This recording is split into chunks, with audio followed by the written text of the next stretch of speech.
Orgasmic blood sucking. Bam. Right there. Page somewhere? Does it matter? That's the review quote. That tells you everything. Please, can we try to maintain a shred of decorum? We haven't even introduced the book. That phrase alone is going to light up the non-existent complaint line. Lighten up. It's called a hook. People are leaning into their radios right now, probably spilling their lukewarm coffee, thinking, did she just say orgasmic blood sucking? Yes, I did. Welcome to Heart Book Radio, folks. The only book show brave enough to go there. We're talking Crave by Tracy Wolff.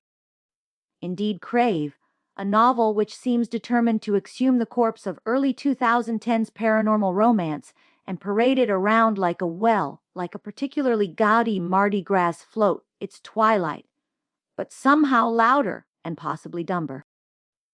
Whoa. Dumber. This book is genius. It knows exactly what it is.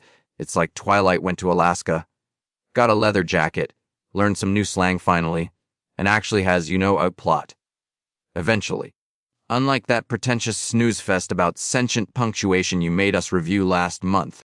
It was an experimental novella exploring the semiotics of the ampersand, and you know it. And Crave doesn't have plot, it has occurrences.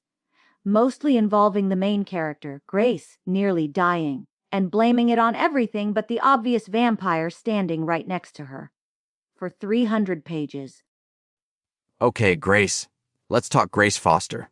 Our girl moves to the middle of nowhere, Alaska, after her parents die, tragic, okay, to this creepy castle school run by her uncle. And, maybe she takes a hot minute to realize it's basically Monster High. Cut her some slack. She's grieving. And Jaxon is distracting. Distracting? The boy is a walking red flag factory. He's a century-old vampire with control issues who literally tells her, "Everyone answers to me. Eventually." That's not romantic. It's the opening line of a true crime documentary. And Grace, her defining characteristic is a level of obliviousness previously only found in garden gnomes. She gets attacked by a dragon, and thinks it's altitude sickness. Okay, maybe the altitude sickness thing was a stretch. But Jaxon, he's got that whole tortured bad boy thing down. Protective, probably smells like leather and existential angst. What's not to love? He's sexy F, as Grace would say, and does constantly. The slang. Oh God, the slang. Sexy F? Afel? Hella cool? It reads like a 40-year-old marketing executive Googled, "How do teens talk?" and then just sprinkled the results randomly throughout 600 pages. It's excruciating. It's called relatability. Maybe if you used AF once in a while, people wouldn't think you iron your socks. Anyway, Grace sees something broken in him that somehow fits with what's broken in me. That's deep. That's connection. It's not like your ex, Philip, whose only broken thing was his promise not to wear socks with sandals. We are not discussing Philip or his footwear. The point is, this connection is textbook instant love codependency wrapped in cheap gothic melodrama. One reviewer claimed Grace literally says she suffered more for Jaxon, a guy she's known for maybe a week, than for her dead parents. Okay, that reviewer needs to chill. But come on, the tension, the smexy blood sucking. It's fun. It's trashy fun. Like that reality show about competitive dog grooming you secretly watch. I do not watch. That's irrelevant. The question is, beyond the orgasmic elements and the baffling slang, is this book actually any good? Because the internet is violently divided.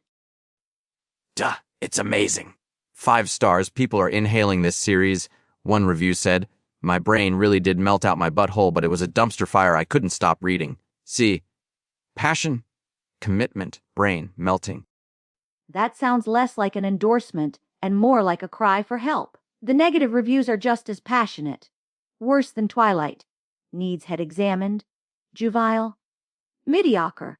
One German reviewer demanded their IQ points back. And let's not forget the Twilight gift. Jaxon gives Grace a copy of Twilight as a hint that he's a vampire, and she still doesn't get it. It was a thoughtful gift. Maybe she just likes vampire fiction. God, you're so judgy. What about Flint, the dragon guy? Team Dragon, baby. Way more interesting than Moody McSparklepants. Ah, yes, The inevitable love triangle emerges just as the plot finally decides to show up around page 350. It's formulaic to the point of parody. Is it a brilliant, self-aware homage? Or just lazy writing banking on nostalgia? It's fun. F-U-N. Okay, listener email time. This one's from Brenda in Boys. Brenda asks, if Jaxon Vega were a sandwich, what kind would he be? Ooh, good one, Brenda. I'm thinking something dark and brooding, like a pumpernickel bread with rare roast beef. Maybe some horseradish for that bite. But it looks really intense but might fall apart if you handle it wrong. I refuse to participate in this hypothetical sandwich scenario. It's utterly nonsensical. The book itself is barely coherent. You're just mad because your ampersand novella didn't have any sexy vampires. Okay, fine, Mr. Smarty Pants, your turn. Good or bad, final verdict. It's problematic. The relationship dynamics are questionable. The writing is often clumsy. Grace's obliviousness strains credulity past the breaking point, and it's shamelessly derivative. However, I will concede the final act does pick up considerable pace, and the sheer audacity of its twilight-ness is something to behold. It's a phenomenon, I suppose. So you admit it's good. Ha! I admit it exists very loudly. All right, rating time. Easy. I give Crave a solid 9 out of 10 sexy AFs. It knows what it is, and I respect the hustle. Plus dragons.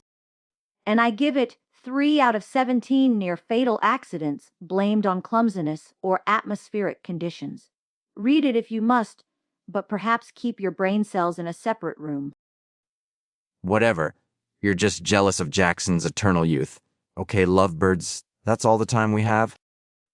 Join us next week on Heart Book Radio, when we'll be dissecting the controversial new bestseller, My Hamster is a Secret Agent from Mars. Ooh, is there biting? Keep it locked, you magnificent weirdos. This was Heart Book Radio.